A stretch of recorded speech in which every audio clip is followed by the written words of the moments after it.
Okay, now we are going to talk about ergogenic aids. And we've talked about some of these issues when we talked about supplements. And sometimes supplements are ergogenic aids, but not all ergogenic aids are supplements. So, what is an ergogenic aid? It's a substance, such as a steroid, that's used by an athlete with the expectation that will provide a competitive edge or an advantage, right? That's one definition of ergogenic aid. There's more than one out there. So the use of ergogenic aids in sports is illegal, or of many ergogenic aids, not all of them, is illegal, and it's commonly referred to as doping. The thing about these aids is most of them have a legitimate medical use, but athletes find the drug and then use it to cheat. So an ergogenic aid is not always illegal. It can be a substance such as carbohydrates. A Gatorade is an ergogenic aid or a legal supplement. We covered supplements earlier. This PowerPoint is going to concentrate mostly on the ones that are against the rules. So we have these anti-doping agents, and it's the anti-doping agency's job to patrol and control this type of cheating. So there's WADA, the World Anti-Doping Agency, and there's USADA, the U.S. Anti-Doping Agency. And then under those work the sports governing bodies. So also work to prevent doping. Any Olympic sport is going to function under WADA, and in the U.S. under USADA, along with the sports governing body. Unfortunately, the one that doesn't necessarily work under all these rules that's an Olympic sport is basketball. Basketball is not covered under these rules. Okay, so we have a long list of prohibited substances, and they're available at the USADA and the WADA websites. You can Google them and look them up if you'd like, but they fall into one of three categories, right? So they're either always prohibited, in competition prohibited, or they have a therapeutic use exemption. A therapeutic use exemption means that the drug can be used for an approved medical purpose. This means you have a legitimate reason to use this, and you basically have a doctor's note is effectively what a TUE is, right? So there's a large, so we'll start off with the always prohibited. So typically your steroid-related compounds, your growth hormone, testosterone, those things are always prohibited. Insulin is prohibited, except, of course, for insulin-dependent diabetics, right? So these would be your type 1 diabetics. They were born with it. It's an autoimmune disorder.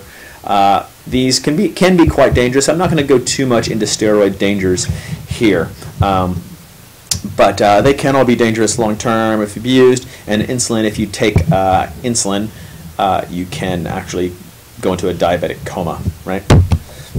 Okay, so EPO, or blood doping, is another thing that's always banned, always against the rules, right? So EPO is actually a naturally occurring substance that leads to red blood cell growth. It's used as a drug for cancer patients and sometimes in people with other diseases where their red blood cells are dying. And so EPO has a legitimate medical use. We give this stuff to cancer patients. When you do chemotherapy to kill the cancer cells, you're also killing all the fast-growing cells in your body. That's why your hair falls out frequently.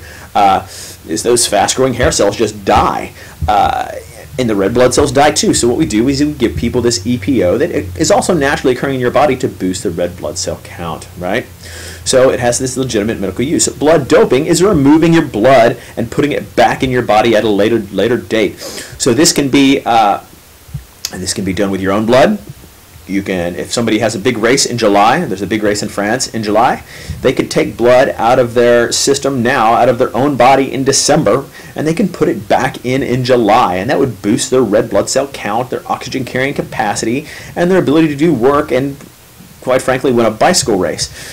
This is against the rules, and it is dangerous. You can also do it with somebody else's blood, which is even more dangerous. There is a former professional cyclist that died earlier this year, that back in the 80s he did blood doping with his brother's blood. He used his brother's blood, which you might think to yourself, well, if he's going to use somebody else's blood, might as well be his brother's. Well, his brother was an IV drug user, and his brother had hepatitis. So he got hepatitis from his brother in the 80s from doing blood doping. So against the rules and dangerous. Okay. There's also classes of drugs called plasma expanders, which increase your blood volume. I'm not going to go too much into those. Just know they exist and that they are always prohibited. Okay. You've also got glucocorticosteroids such as cortisone. Some are banned in competition, some are banned all the time, some can be used with a therapeutic use exemption. The rules of this are sometimes, not only are they sometimes difficult to understand, they are also sometimes don't seem to make any sense. For example, several years ago during the Tour de France, big bicycle race, a professional rider got stung by a bee. He got stung right near his eye, and he had a severe allergic reaction, and his entire side of his face swelled up. And it was so bad that he couldn't see. Well, he couldn't see out of that eye. He continued to race for 3 more days, but he couldn't use the cortisone shot that would make the swelling go down and allow him to be able to see. And finally, because of the pain and the fact that he couldn't see, he quit. Whereas they could have given him a simple cortisone shot that would have made all that pain and discomfort and swelling go away, and probably would not have given him any sort of athletic advantage. He had to suffer through it, and then he had to quit eventually. Okay. So gene therapy are medical manipulations of genes. So these may have legitimate medical uses, and you heard about this before the last winter in Summer Olympics, and we're probably going to hear more about it again before London. They keep saying that eventually this is going to happen. Some athletes are going to do this. So gene therapy is when you actually change your genes. An example of this would be myostatin. So myostatin blockers. Myostatin, what it does, it's naturally occurring in your body, and it blocks muscle growth. So if you block myostatin, you unblock muscle growth, and muscles will grow uncontrollably. So here is an example of a myostatin blocked cow, right? So there are some athletes that would probably love to look like this, right? They would love to have these big giant muscles. This is in this cow's genetic code, actually this bull's genetic code.